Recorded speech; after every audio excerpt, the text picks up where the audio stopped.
It's a perfect summer day. You're relaxing on the beach, dipping your toes into the cool water, when suddenly, bam! A 56-foot aquatic nightmare rockets from the waves. It's the size of 2 London double-decker buses, sporting about 60 razor-sharp teeth, including bonus chompers on the roof of its mouth, because why not? This aquatic beast isn't picky about its diet either. Sharks? Turtles? Other sea monsters? Yep, they're all on the menu. Meet the mosasaur, a group of marine reptiles that ruled the oceans millions of years ago. If you've seen Jurassic World, you'll recognize them as the stars of that epic moment when a massive creature leaps out of the water to snatch a great white shark like it's sushi. That's a mosasaurus, and it's every bit as terrifying as it sounds. Recently, scientists stumbled upon a fossil of one of those marine monsters in, of all places, Mississippi. Yes, Mississippi, the land of magnolias and catfish. Turns out it's also home to ancient sea dragons. This discovery was a happy accident. A team of geologists was mapping the terrain in east-central Mississippi when they noticed something strange poking out of the ground. It wasn't a rock or seashell. It was a vertebra. And a massive one. In fact, it was so large it barely fit in the hand of the scientist who found it. The fossil likely belonged to the largest known species of mosasaur, the Mosasaurus hoffmanni. Now, the biggest mosasaur ever found clocked in at a staggering 56 feet long. This new specimen hit a solid 30 feet at least, and while it might not break the world record, it certainly makes the crown for the biggest mosasaur ever discovered in Mississippi. Fun fact, that's still longer than the average RV, and with way worse gas mileage. To be fair, the Mississippi Museum of Natural Science already had a couple of mosasaur fossils in its collection. But this newcomer might just steal the spotlight. And this isn't an isolated incident. In 2015, paleontologists unearthed the skull of a 24-foot-long mosasaur in North Dakota. Years later, a private fossil hunter, yes, that's a thing, found an equally huge mosasaur in Texas. Well, its jaw at least. These sea monsters, also known as sea dragons, by the way, actually have one of the wildest origin stories in paleontology. The very first skull was found way back in 1764 in a chalk quarry in the Netherlands. And at the time, scientists thought it was a whale. Then came a second skull, which was so impressive that French revolutionaries literally looted it during the siege in 1794. Legend has it they swapped it for 600 bottles of wine. Doesn't sound like a fair trade to me. That fossil actually helped pioneer the concept of extinction and got paleontologists buzzing for centuries. Since then, mosasaur fossils have popped up all over the world, like ancient scaly celebrities leaving their mark. From the Mississippi backwoods to the deserts of Morocco, from New Jersey to Belgium, scientists have uncovered everything from teeth to full skulls, sometimes even misplacing them in museum drawers for centuries. So what exactly were these terrifying titans of the deep? Well, let's just say, if ancient oceans had a most likely to eat everything in sight award, the mosasaur would win it. Picture a gigantic scaly torpedo with a mouth full of about 60 razor-sharp teeth, including some growing on the roof of its mouth like dental overkill. It had a long, muscular tail for propulsion and 4 paddle-like limbs that worked like turbocharged oars, letting it cruise through warm, shallow seas like a reptilian speedboat. Scientists believe they were close relatives of modern monitor lizards and snakes, which honestly just makes both of those animals way more terrifying. Some mosasaurs even might have had adaptations for sensing vibrations in the water, allowing them to detect movement from a distance, similar to how sharks use electroreception today. Their eyes were well developed too, giving them sharp vision in the dim ocean depths, a key advantage when hunting fast or elusive prey. But what really makes mosasaurs the stuff of prehistoric nightmares is their attitude. They were apex predators, and they knew it. Those sea monsters weren't picky eaters. Fish, turtles, birds, sharks, other mosasaurs. Basically anything that moved was dinner. Fossilized mosasaur stomach contents prove they practiced family dinner in the most metal way possible. If they were around today, your beach day would be a lot more exciting, and probably shorter. These guys were so intense, they dominated the whole world. It's safe to say, mosasaurs were the undisputed rulers of the late Cretaceous oceans. And like today's orcas or great white sharks, they probably used ambush tactics, sneaking up on prey from below before striking with explosive force. Bite marks found on the fossilized bones of turtles and even other mosasaurs suggest intense underwater battles worthy of a blockbuster movie. But how did one end up in Mississippi of all places? Well, rewind the clock about 80 million years and you'll find part of North America underwater. A vast shallow sea known as the Western Interior Seaway split the continent in two, running from the Gulf of Mexico to the Arctic Ocean. It was warm, teeming with life, and yes, crawling with sea monsters. This prehistoric seaway was a watery wonderland. Imagine long-necked plesiosaurs gliding through the water, birds with teeth diving for fish, and oysters the size of car tires clinging to reef-like structures. Even giant fish like this weird guy over here called it home. This ancient inland sea stretched over 600 miles wide in some places, but it was no more than a few hundred feet deep, making it ideal territory for predators like mesosaurs to thrive. The shallow depth also meant that their prey had few places to hide, turning the seaway into a prehistoric buffet. But the Western Interior Seaway wasn't a permanent fixture. As the Rocky Mountains rose, the seaway slowly disappeared. Over millions of years, it transformed from a shallow ocean to swamps and then to dry land. Today, what was once an ocean is now the Midwest, complete with cornfields, cows, and the occasion mosasaur vertebra hiding in the dirt. Now, this wasn't exactly the end of the mosasaurs. Sadly, even these monsters couldn't outswim extinction. Those massive sea beasts met their watery grave around 66 million years ago, when Earth got an unwelcome visitor, a 10-mile-wide asteroid. When that space rock slammed into what is now Mexico's Yucatan Peninsula, it unleashed destruction on a planetary scale. The impact triggered massive tsunamis, set forests ablaze, and shot so much debris into the atmosphere that sunlight was blocked out for months, maybe even years. This impact winter plunged Earth into a deep freeze. With sunlight gone, plants couldn't photosynthesize, and the food chain collapsed like a house of cards. On land, plant eaters starved, and predators like T-Rex soon followed. About 75% of all species on Earth disappeared. But don't think the oceans were a safe retreat. The seas were hit just as hard, if not worse. First came the mega tsunami that devastated marine life along coastlines. Then, the real villain arrived. You see, without sunlight, phytoplankton, those tiny microscopic plants that serve as the foundation of the marine food web, perished. With them went zooplankton, small fish and filter feeders. And when the buffet dried up, the big predators like the mosasaurs went hungry. No food, no future. With plunging temperatures and ocean acidification, even the ocean's top predators couldn't survive. Mosasaurs, along with plesiosaurs and ammonites, were wiped out in the blink of a geological eye. So ended the reign of sea monsters. The good news is that you can now swim at peace knowing that no sea dragon will ever come at you. I mean, it's a bummer that they went extinct, but let's be honest, beach days are way more relaxing without 56-foot lizards crashing the party. In 1969, two brothers went fishing on the Altamaha River in the Clark's Bluff area. They cast their fishing rods, ready to wait for some fish to bite their bait, but at that moment, they saw something strange. At first, they thought it was a sturgeon, but then they saw that the length of this sturgeon was about 13 feet, almost as tall as two basketball players.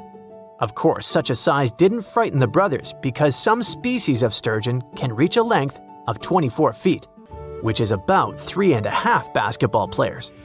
Something else surprised them. The face of this creature resembled that of an alligator. The tail was horizontal. It had a triangular crest along its upper body and sharp metal-colored teeth protruding from its mouth.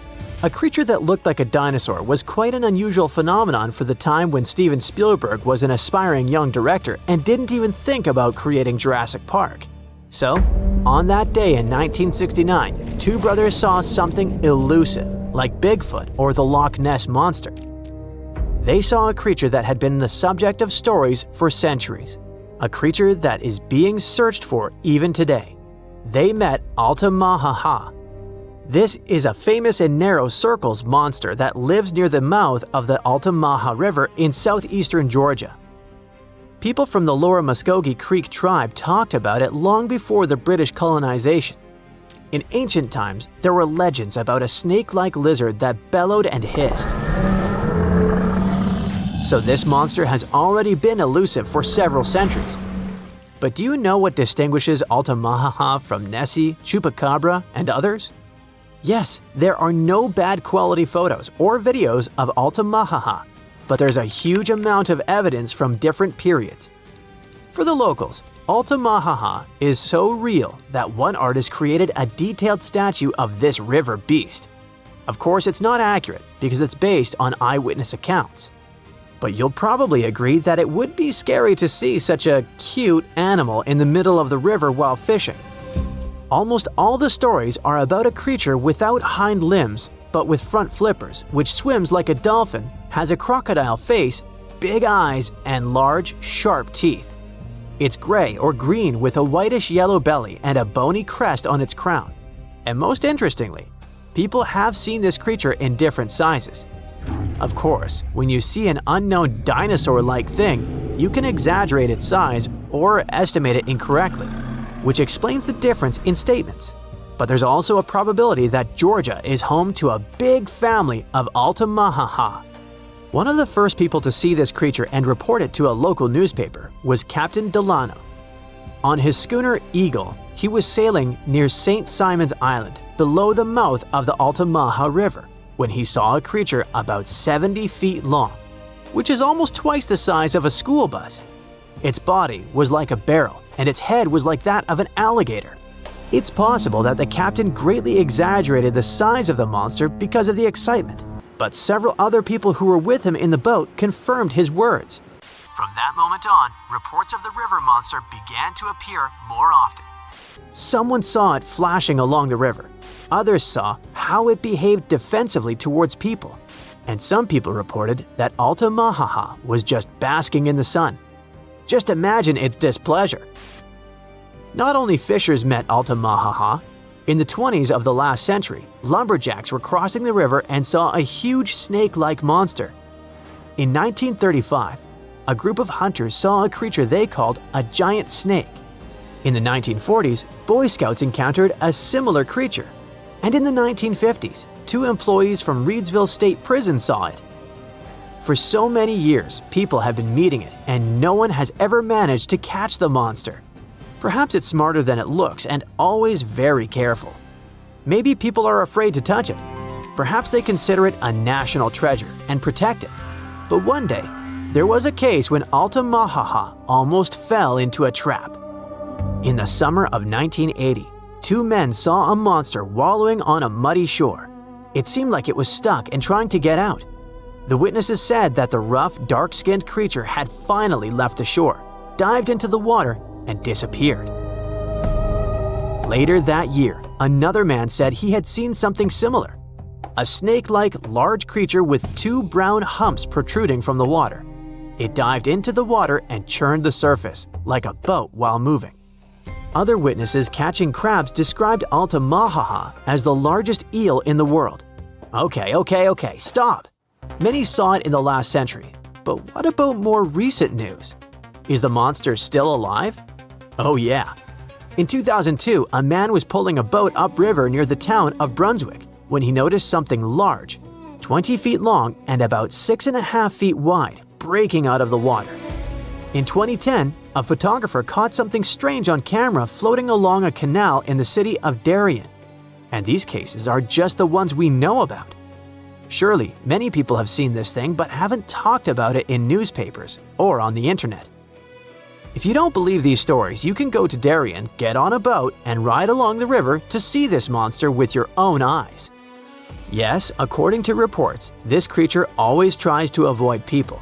It's very cautious, but all the same, you should not get too close to this water lizard twice the size of a school bus. Go to the Museum of Darien to take a photo of the Altamaha statue.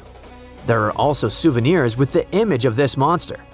But let's assume that you or someone else managed not only to take a clear photo of the Altamaha, but also catch it. What is the next course of action? What are you going to tell the world, and how will the world react to it? What will happen to the poor animal, surrounded by millions of flashes from reporters' cameras? Will people make a show out of it or send it to a lab? Fortunately, in 2001, scientists already developed an action plan. This plan was drawn up by Scotland's nature agency, NatureScot, since they had concerns about the Loch Ness Monster. At some point, it became too popular and too many people tried to catch it, so the agency became concerned about saving the life of the famous creature. They showed the Nessie contingency plan that can also be used for any unknown animal that lives in water or on land. According to the plan, if the ancient lizard is captured, scientists should take its DNA sample and just release it back into the wild. Fair enough. The animal will receive the same legal protection as other local wildlife in Scotland. All attempts to catch it will be prohibited. But let's imagine that this is exactly what happens. Scientists receive a DNA sample of the Altamaha, the Loch Ness Monster, or other similar creatures. What could those be? Some ancient descendants of dinosaurs? For example, the plesiosaur looks like a distant relative of these monsters. It's huge and has a long neck and a toothy mouth. What if it managed to survive and reach the Altamaha River? Or it may be a completely new, unknown species that lives in deep freshwater. Some people who saw Altamaha said that it had produced a hissing sound.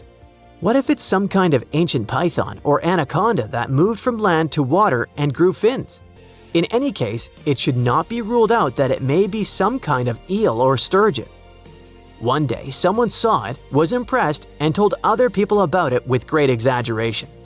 Everyone believed it and started spreading the story. What do you think? Now, you can't find living dinosaurs nowadays, which is a good thing, mostly, but you can still meet some creatures that might have gone to lunch with them. The frilled shark, for example, is a living fossil that comes from a family of sharks that have been around for about 80 million years. One of the coolest things about it is its long, eel-like body that can grow as long as 6 feet. It has 6 pairs of gills on his throat, which help the frilled shark breathe in the deep, cold ocean where there isn't much oxygen. The shark can move very quickly, like a snake, to catch its prey when it least expects it. Little frilled sharks take an exceptionally long time to grow, up to 3.5 years, which is one of the longest times for any animal with a backbone. The Chinese giant salamander is another living fossil that can tell you what was going on Earth around 170 million years ago. Now, when I say tell, I really mean it, as it can make sounds like hisses, whistles, and barks, and even a noise that sounds like a crying kid. The biggest Chinese salamander found so far weighed 130 pounds, as heavy as 2 Dalmatians, and was almost 6 feet long. Giant salamanders like to be alone. Hey, I want to be alone. And will chase away other salamanders from their space, except when it's time to start a family. During the day, they hide and sleep under rocks. They can make a special substance from their skin that keeps predators away. Now, gharials are reptiles that have been around for about 38 million years. They live in India and Nepal in slow-moving, muddy rivers. Sadly, there are very few gharials left in the wild, less than 100. These creatures can't control their body temperature, so they need to sunbathe to get warm or cool down in the water if they get too hot. Their eyes are close together and face forward, which helps them see in 3 dimensions and judge distances more accurately. Gharials also have a transparent third eyelid that protects their eyes when they're underwater. They have over 100 sharp teeth, but they can't chew their food. Instead, they use their strong jaws to grab prey and then, swallow it whole.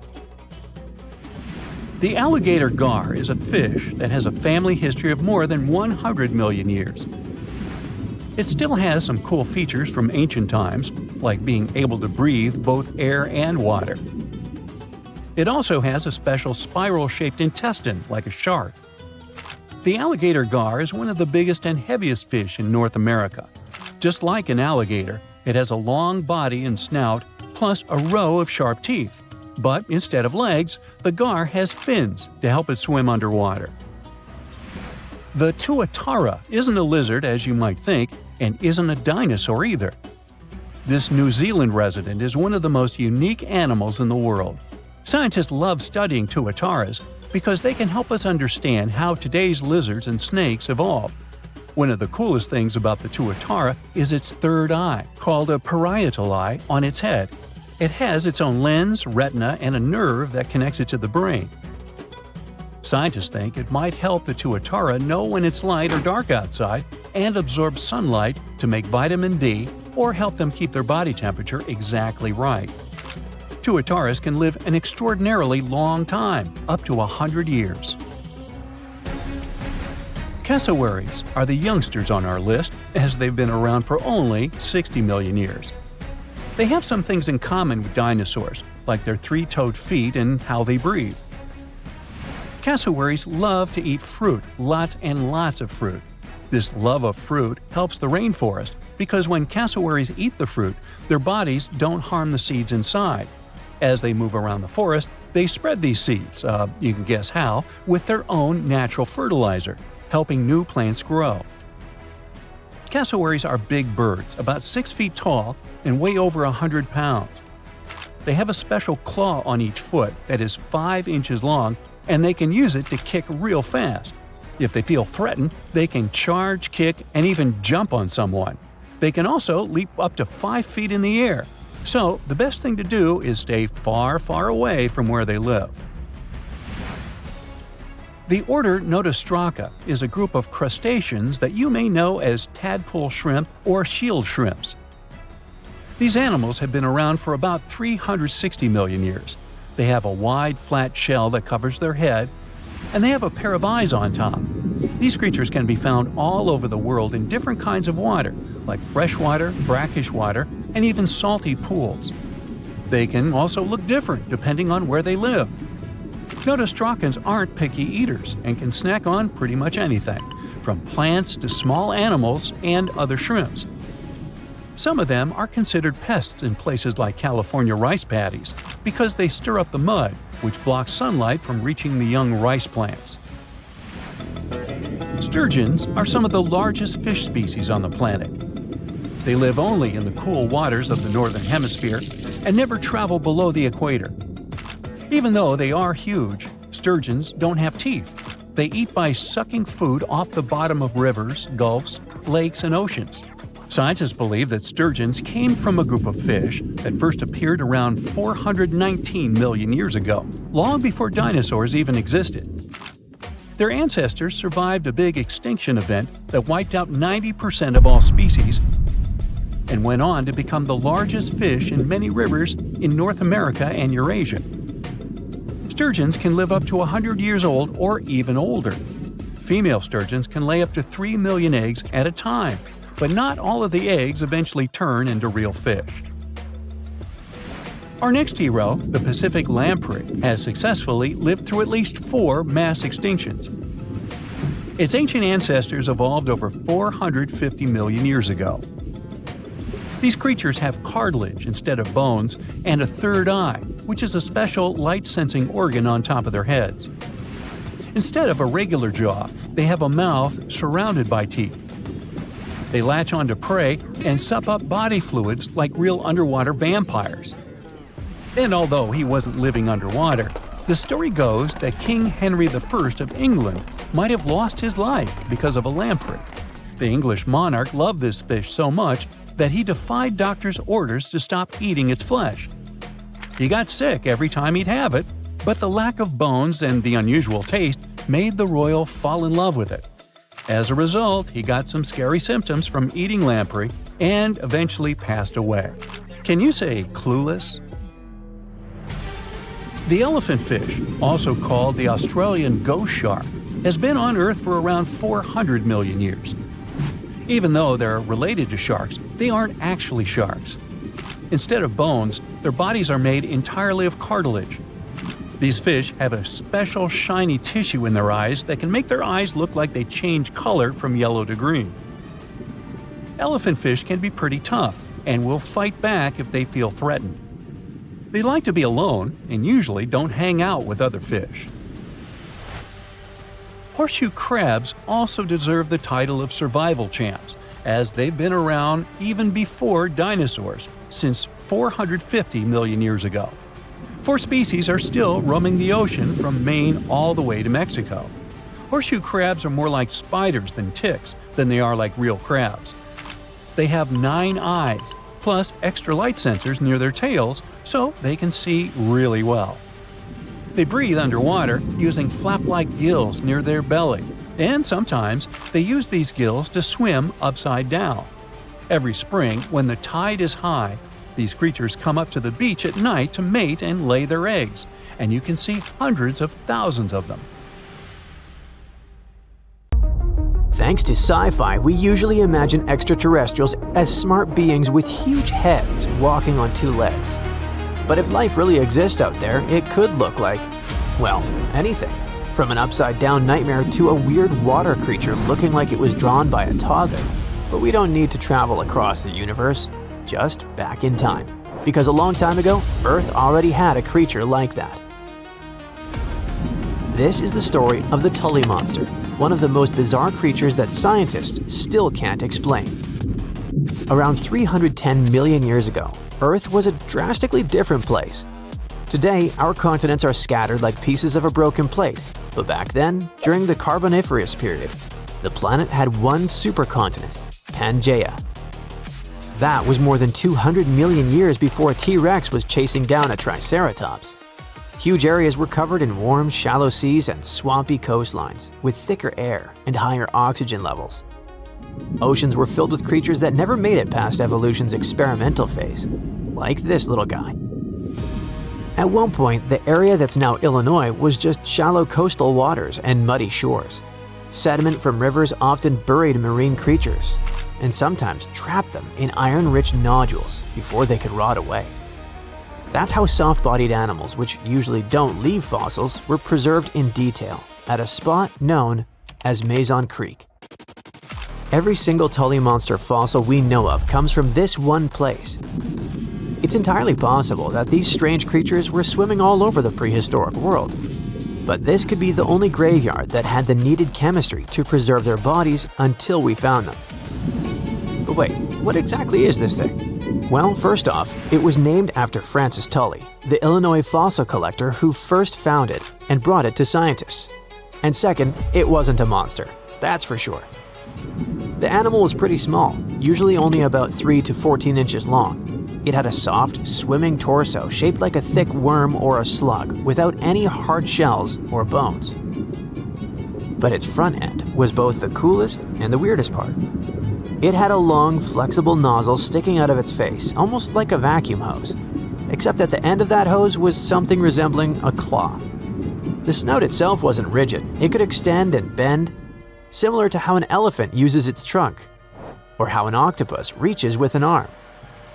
So instead of biting prey directly, it probably reached out with its face tentacle, grabbed a snack, and pulled it in. Its eyes were another weird, one-of-a-kind feature. They were positioned on a stiff horizontal bar extending from its head, with one eye at each end. This setup gave it a wild field of view, similar to how a periscope or side-mounted cameras can help you see more.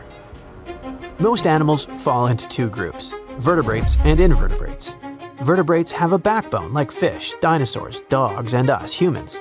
Invertebrates don't, like worms, snails, and insects. The Tully monster is one of the rare cases where scientists still argue what it was. When scientists look at the fossils, they see a pale stripe running down the middle of the body. One group says that's just a gut line. which would put the Tully monster in the squishy invertebrate camp, meaning it was a weird swimming slug. But another group claims that it was a notochord, a kind of primitive stiffening rod that evolves into a spine. If they're right, that would make the creature a vertebrate, a distant cousin of fish and even us. Basically, all of this makes the Tully monster a mix of a fish, a worm, and a crab, something never found since. Based on that soft, squishy body and little stabilizer fins, we know the Tully monster wasn't exactly racing other fish. It wasn't fast like a shark. It was more of a slow-motion cruiser. It probably drifted through the water using that long snout to poke around in the mud for jellyfish, sea cucumbers, or maybe even some rotting stuff. Despite its scary-looking claw and eyes, we can't tell for sure if it was a predator. The Tully monster was pretty well adjusted, so we don't know why it went away. If we look at the fossil record, this creature had disappeared way before the massive extinction events wiped out the dinosaurs or the earlier marine life. There wasn't an asteroid or a volcano involved. Perhaps it vanished because its home wasn't the same anymore. Remember, the Carboniferous period was a wet, swampy world. But as time went on, Earth's climate shifted. Tropical estuaries dried up and the chemistry of the water changed. This probably caused Tully's specific playground to disappear. As far as we know, the monster left no genetic heir. Usually, if an animal goes extinct, it leaves behind a cousin or a descendant that evolves into something else. Dinosaurs left us birds. Ancient fish left us, well, modern fish. But the Tully monster remains unique. There's nothing alive today that looks remotely like it, and that's exactly why scientists are still pulling their hair out trying to classify it. We aren't confused because we're missing the pieces. In fact, we have over 2,000 fossils. We're confused because we have nothing to compare it to. And who knows, oceans are largely unexplored, so we might run into some new creature eventually that will add new pieces to the evolutionary puzzle. The Tully monster might be the captain among the weird prehistoric swimmers, but it definitely wasn't alone. If we look back at the fossil record, especially during the Cambrian and Permian periods, we'll find a whole gallery of evolutionary experiments that look like they were designed by a committee of ETs. For example, we had hallucigenia, our upside-down creature. When scientists first found fossils of this tiny worm-like creature, they didn't know which side was up. On one side of its body, they saw long, sharp spines. On the other, they saw soft, stubby protrusions. They assumed the tough parts were legs and the soft protrusions were tentacles on the animal's back. Years later, better fossils revealed it was actually the other way around. The whole animal was put together upside down. The spines were like defensive spikes sticking up, and the softer parts were actually short legs meant to touch the ground. In other words, it wasn't walking on stilts at all. It had been upside down the whole time. Then there was Opabinia. This thing looks like a shrimp that got extremely confused. Most animals are happy with 2 eyes. Spiders have 8, but Opabinia decided it needed 5 for some reason. 5 mushroom-shaped eyes found out on its head, giving it a 360-degree view of the world. And if that wasn't enough, it had a long, flexible nozzle sticking out of its face, kind of like that of the Tully monster. When this animal was first presented at a science conference in the 1970s, the room actually erupted in laughter because everyone thought it was a practical joke. Finally, there was a creature called Helicoprion. At first glance, it looks like a shark. But look at the mouth. Instead of a normal jaw that opens and closes like a hinge, it had something called a tooth whorl. As it grew new teeth, the old ones rotated inward, creating a literal spiral of teeth in its lower jaw. It looked like a circular saw blade embedded in its chin. Scientists spent decades arguing about where this saw blade actually went. Some put it on the nose, some on the tail, until they finally realized it was inside the mouth. All of these creatures, the Tully monster, the upside-down worm, the 5-eyed shrimp, and the buzzsaw shark, remind us of one thing. We think we know what life looks like, but the history of our own planet proves that biology can be stranger than any sci-fi movie. We shouldn't assume evolution follows a straight line toward normal animals like us. Sometimes it takes a detour into the Twilight Zone. Okay, are you ready for an epic fight between two prehistoric predators? Well, hang on. Look at this creature. You know it. An ancient shark about 65 feet long that used to swim through the dark waters of the world's oceans and was so terrifying it had no enemies. Well, almost. Scientists have recently discovered the remains of another ancient predatory fish off the coast of Australia, a fish that lived around the same time as Megalodon. It was small, about the size of a dolphin, but it could pose a danger to the infamous shark. How is it possible if this creature was many times smaller? Well, let's take a look. This monster is called Janjucetus, and technically it wasn't exactly a fish. It was a distant relative of the modern baleen whale. Outwardly, it may seem quite cute, similar to that baleen whale I mentioned, but you wouldn't want to meet it in the ocean. It had the massive skull of a whale, large eyes the size of tennis balls, and a short snout with an immensely powerful jaw filled with razor-sharp teeth. In other words, it was like a shark version of the baleen whale. Janjucetus lived during an ancient period called the Oligocene, which was about 33 to 23 million years ago.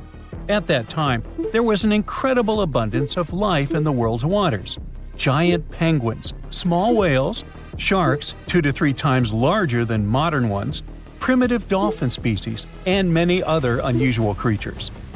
Now imagine that in this ancient and terrifying neighborhood, a giant megalodon met a Janjucetus. At first sight, it's not love. The megalodon's victory is obvious, but don't rush to write the Janjucetus off. It's agile and fast. It's quite possible that it was more mobile than Megalodon, and during the fight, it would have avoided a direct attack. The Megalodon would have lost sight of such a small opponent, while the Janjucetus would have swum up to the shark's belly and opened its jaws.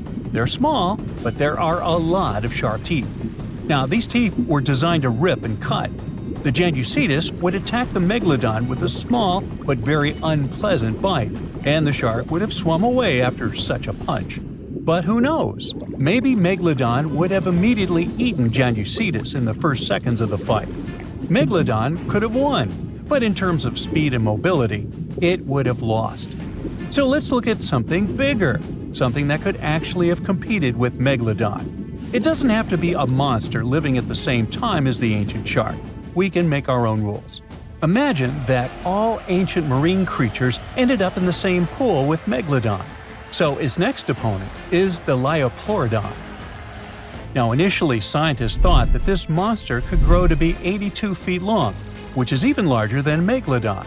But more accurate studies have shown that it only reached 32 feet, which is about the size of a modern orca. The Liopleurodon lived in the waters of Western Europe around 160 to 155 million years ago and shared territory with other dangerous reptiles such as ichthyosaurs and plesiosaurs.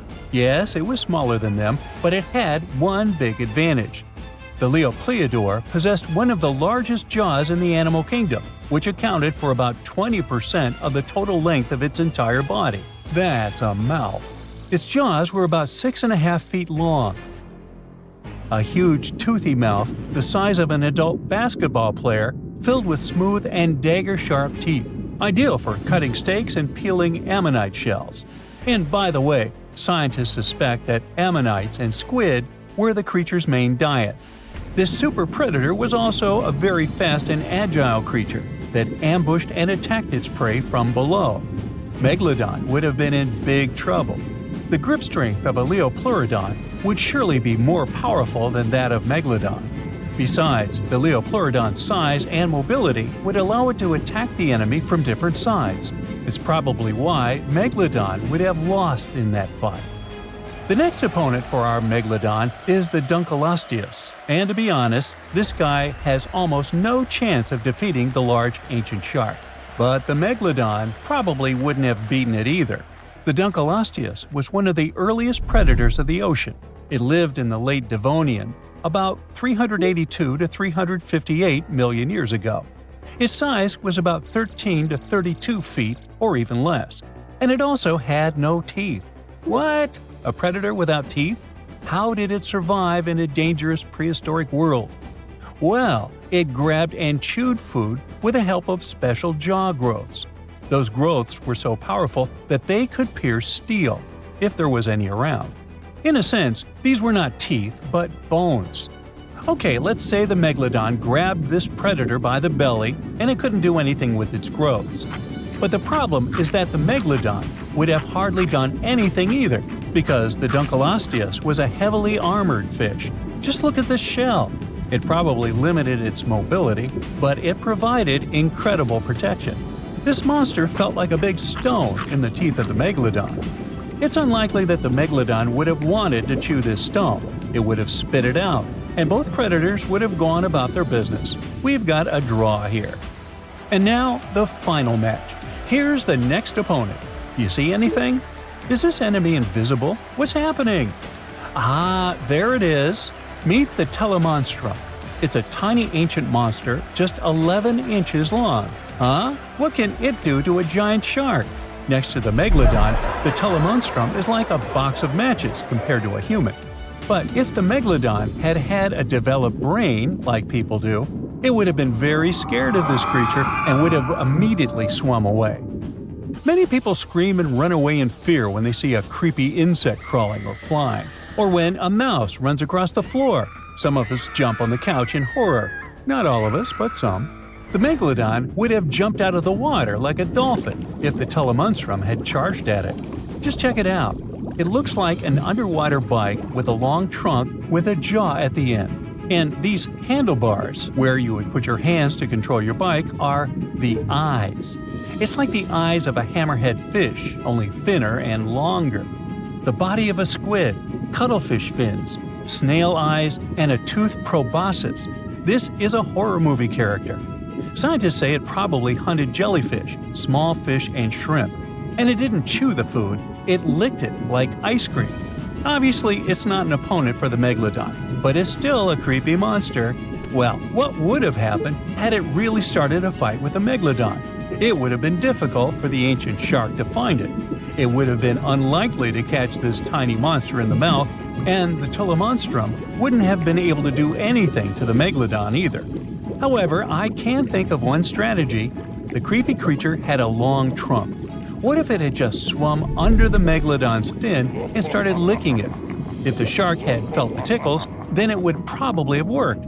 But most likely, they wouldn't have fought each other.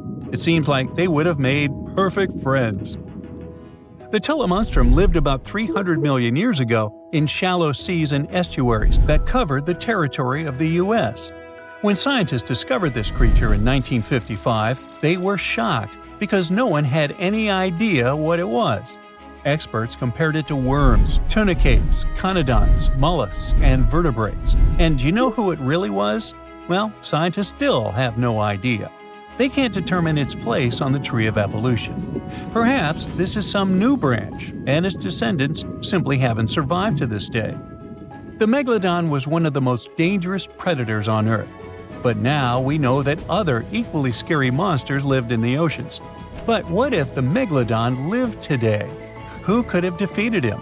A blue whale who would be even bigger than this ancient shark.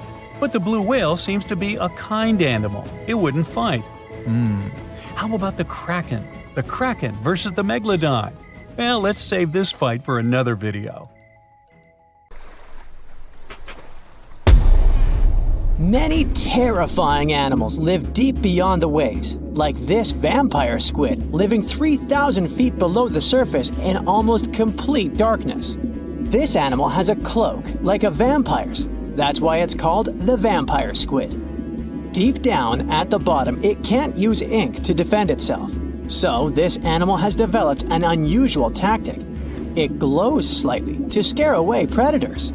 If this tactic fails, the vampire squid can turn its body inside out, revealing tiny spikes. When you translate its scientific name, Vampiroteuthis infernalis, It literally means vampire squid from the nether. Despite its terrifying looks, it's a harmless ocean animal. This previous creature was not from space, but this object definitely is. Before Elon Musk found a way to reuse rockets, NASA would simply drop old ones after launching astronauts into space, most of the time in the ocean or deserts. In 2012, Jeff Bezos launched a mission to find the Apollo 11 rocket. They found it by using sonar, but it was in terrible condition. It was sitting on the bottom of the ocean, not far from the predicted site. They were able to rescue the engine and reconstruct 2 of them. The most famous lost city is Atlantis, but sadly, we still haven't discovered it. However, Heraklion was also just a myth until one British pilot saw something that looked like a city while flying over the Mediterranean Sea. He reported it, and 60 years later, a group of divers went there. They were shocked when they found an entire city underwater. It was loaded with artifacts that could tell us a lot about the history of the place. Now it's one of the best underwater archaeological sites in the world. It's believed that the rising sea caused the whole city to go underwater. The Titanic sank in 1912. The wreck was claimed to be officially discovered 74 years later. In reality, though, a fisherman found the Titanic 8 years earlier while fishing in the Atlantic Ocean. He was pulling out his net when he spotted a head stuck in it. Luckily, it was just a doll's head. Years later, after the fisher had passed away, his son sold the doll to a doll collector. She did a lot of digging and research on every person who had a porcelain toy on the Titanic. She found the owner of the doll. Ava Hart was on the Titanic and had a doll with her. Ava survived the catastrophe by a miracle, but her toy didn't. Hart even wrote about the doll in her journal, and every detail matched the toy found by the fisherman. The tripod fish lives deep in the abyssal zone, around 20,000 feet below the surface. It's adapted to such immense depths and uses its tripod fins to stay still on the bottom. This creature doesn't have big eyes, but even if it did, these eyes would be useless in the darkness. Instead, the tripod fish uses its fins like antennas to detect any movement in the water. This creature doesn't have much luck when it comes to its love life, so it had to develop unique tactics to reproduce. One fish can be both male and female. The next bizarre creature is the lizardfish. It has tons of razor-sharp teeth, a huge mouth, and really big eyes, which it uses for hunting. All this makes the animal look freaky. The lizardfish lives at depths of around 11,000 feet in the midnight zone, where there is zero light. This freak of nature basically eats everything it can fit inside its mouth, from small fish to other lizardfish. On the other hand, when they see other reptile fish, they probably fall in love instead, because finding mates at those depths is not an easy task. Like the tripod fish, the lizardfish can be both male and female at the same time. When you think of a river, you usually picture it on land. Still, nature is quite unpredictable, and it created a river flowing under the ocean in California. It's running at a depth of around 2 miles. This river has everything that an ordinary river has: sunken logs, trees, and rocks. And despite its uniqueness, it's not the only one in the world. There are also others in the Amazon and Greenland. A terrifying creature was discovered near Angola's coast by a remote operating vehicle. It looks like it doesn't have a head or a body. It was sitting at a depth of around 4,350 feet below the surface. After doing research, scientists concluded it wasn't anything from a sci-fi movie. It was just a cluster of siphonophores stuck together. In 2015, some random guy was diving in Caesarea, and something shiny caught his eye. He reached out, grabbed it, and realized it was a gold coin. After that, he examined the bottom and found out that there were many more. He reported the incident to the local authorities, and they concluded that he had found Arabic treasure. The coins were made of solid 24-karat gold and were a few thousand years old, but due to the perfect salinity and temperature, they looked brand new. The coins belonged to a ship carrying cargo. It was caught up in a storm and unfortunately sank. One of the weirdest things ever discovered was found in the Baltic Sea. It's an anomaly that looks as if it was created by a different civilization. It was discovered by Swedish researchers, and they basically had no idea what it was. They had to ask tons of other scientists for their opinions. When you look at this formation from above, it's 200 feet long and looks exactly like a fallen spaceship. It's hard to believe that it's a natural formation, but spoiler alert, it's totally made by nature because the Baltic Sea has gone through many erosions throughout history. Most likely, the bizarre formation is the result of these processes. A group of divers in Madagascar were shocked when they found this 7-foot monstrosity of a knife on the seafloor. The speculation started immediately, and many said that the knife was from some giants that had fought megalodons and lived on Earth thousands and thousands of years ago. That could make a nice story, but the knife is most likely a movie prop that was lost at sea. One of the ocean's most bizarre animals is the frilled shark. It's believed that this fish is the reason for all those sea serpent stories that sea explorers of the past wrote about. These animals live pretty deep in the ocean, but sometimes they can be seen in shallow waters. It's super rare, but possible. The frilled shark has a big mouth sporting around 300 teeth. It also has a long body that looks like a lizard's, and it is truly a unique species of shark. Its prey can be half of its size because this shark's stomach is like that of a snake, and it can swallow huge fish or crustaceans. Spotting a few worms in your garden is no big deal, but after seeing a 26-foot long one in the ocean, you will make your wetsuit a little wetter. This worm is super rare, and it's completely harmless to humans. It's actually not a giant worm. It's a cluster of zooids that are stuck together in a worm-shaped formation. They usually only eat plankton, bacteria, and other tiny things that can be found in the ocean. Probably the scariest thing in the ocean that is 100% real is the magna pinna, which can be found at crazy depths of 20,000 feet below the surface. This monster looks like an underwater Slender Man, but it's just a squid with really long tentacles that can reach a terrifying size of 8 feet. This guy has only been seen a few times, and basically, we don't know much about this creature so far. What's the scariest predator under the ocean? The crocodile? Huh, I don't think so. Loch Ness Monster? Please, it never existed. How about the Kronosaurus?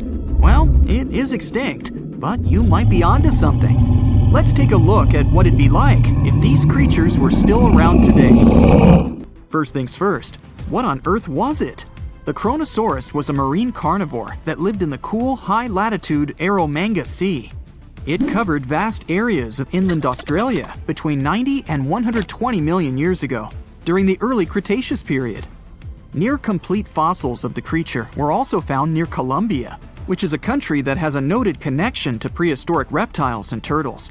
This fact makes it extremely possible that the monster I'm about to describe existed worldwide. You might have heard saurus and thought, oh, it's a dinosaur. But these were actually reptiles. They were the largest member of the Plesiosauridae family, referred to as plesiosaurs. Fossil evidence suggests they weighed over 20,000 pounds and were roughly 30 feet in length. Just to put that in perspective, the longest crocodile ever measured was a saltwater crocodile by the name of Lolong from the Philippines. It was 20 feet in length and weighed just under 2,500 pounds. And that's still 10 feet shorter and incredibly lighter than the average Kronosaurus, making the crocodile seem like nothing more than a glorified goldfish in comparison. Despite its terrifying length, the most physically daunting feature of the Kronosaurus was its head. Its skull was about 8 feet long, which was actually proportionally large given the size of its body length. Anything that was unfortunate enough to end up inside the Kronosaurus's mouth may have been given false hope. After all, the teeth of the beast weren't actually that sharp. On second thought, I take that back. I wouldn't feel confident around a toothless snake, let alone being inside the mouth of this monster.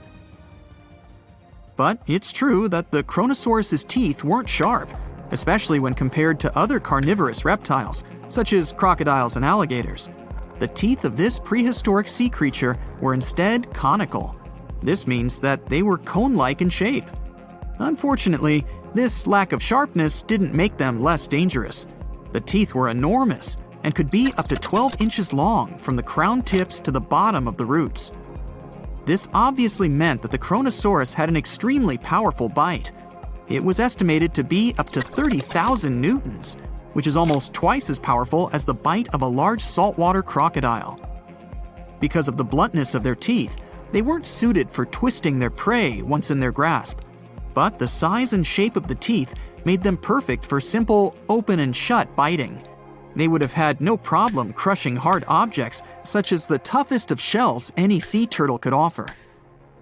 Just like crocodiles, the Kronosaurus is believed to have had a short neck. This may have been an adaptation to allow the beast to successfully catch small evasive animals. Their body, in general, was fusiform and streamlined. This means it was narrowed at both ends and had very little resistance to the flow of water. The Kronosaurus was also equipped with 4 paddle-like limbs. The hind limbs were larger than the front ones. They could span approximately 7 feet in diameter. All in all, this set the Kronosaurus up to effortlessly propel itself through the waters and be an ultimate predator. Predator X, if you will? That's the name that was given to the fossil of a creature discovered near Svalbard, a Norwegian island group, in 2009. The fossil was identified as a 50-foot-long, 100,000-pound monster with a bite force of 33,000 pounds per square inch. This might be the highest bite force of any known animal. Although Predator X is yet to be classified as any specific type of animal, it was definitely a plesiosaur like the Kronosaurus. And even if it wasn't Predator X, the Kronosaurus was still most definitely a ferocious titan when it roamed Earth's oceans. The Kronosaurus actually got its name from the Greek mythological figure of Cronus, the father of Zeus. Cronus was viewed as a titan from a generation of super powerful beings. So what was it that the Kronosaurus, this terrifying monster, actually feasted on to satisfy its appetite? This creature was known to eat sea turtles, squid, and other larger marine reptiles of that time, such as elasmosaurids and ichthyosaurs. This suggests that if crocodiles existed in the realms of the Kronosaurus, they too might have turned into lunch for the beast. There's evidence from the fossil remains of the Kronosaurus that suggests that they also feasted on sharks, which I know is a disappointment to those of you who view that beast as the king of the ocean. Not when the Kronosaurus was around, my friend. In any case, grounding all kinds of food into small pieces to help digest them would have been difficult without small teeth. This explains the presence of rounded stones found in many of the remains of these sea creatures. Researchers believe these stones may have been swallowed to control buoyancy or to help process food. It's also entirely possible they were accidentally swallowed while feeding on other animals from the seafloor. As if the Kronosaurus even needed to be a meanie with its already existing power and size, there's also evidence to suggest that it indeed might have been. It turns out that after using all its impressive attributes to catch its dinner, the Kronosaurus first liked to play with its food, like a cat does with a mouse. I guess since the hunt was so easy for them, they needed to get their fun from somewhere else. Well, I think now you should have a good idea about these creatures. So let's ask ourselves what it would be like if they were still around today. And by the way, why aren't they? Well, the Kronosaurus was completely finished off by the same KT meteor that took out the dinosaurs 66 million years ago. But even before this catastrophic event, they were coming under increased pressure from an even bigger and more vicious family of carnivorous marine reptiles known as mosasaurs. You can't always be a top dog, I guess, or rather, top marine reptile. But what if this never happened, and they were still roaming Earth? Well, this might be obvious, but can you imagine what kind of impact that would have on sea tourism? Based on the impact that famous movies about sharks and killer whales had, what do you think the presence of a Kronosaurus in the ocean would do to beaches? The very creature that would eat sharks and whales for breakfast. Beaches would certainly become a great place to go for a quiet walk, because nobody else would even be there. And what about such activities as boating, surfing, and scuba diving? You think anyone would dare try them, knowing that this 30-foot beast could be lurking beneath them? Let's give humans some credit and assume most of them wouldn't. This would cripple the global sea tourism industry, which is responsible for earning roughly $143 billion every year. Just to make sure this shocking point hits home, the most expensive yacht to ever roam the ocean was called the History Supreme. Its master bedroom was believed to have a statue made of T-Rex's bone and a wall made of meteorite rocks, as well as a 24-karat gold panoramic wall aquarium.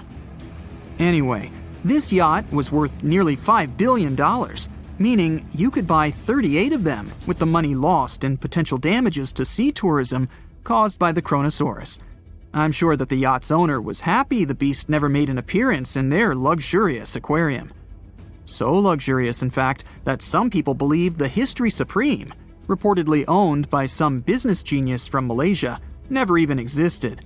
Rumor has it that it was simply an elaborate hoax fabricated by the supposed designer. Anyway, I don't think the trouble would just stop there. People could actually be in serious danger, regardless of being near the ocean or not.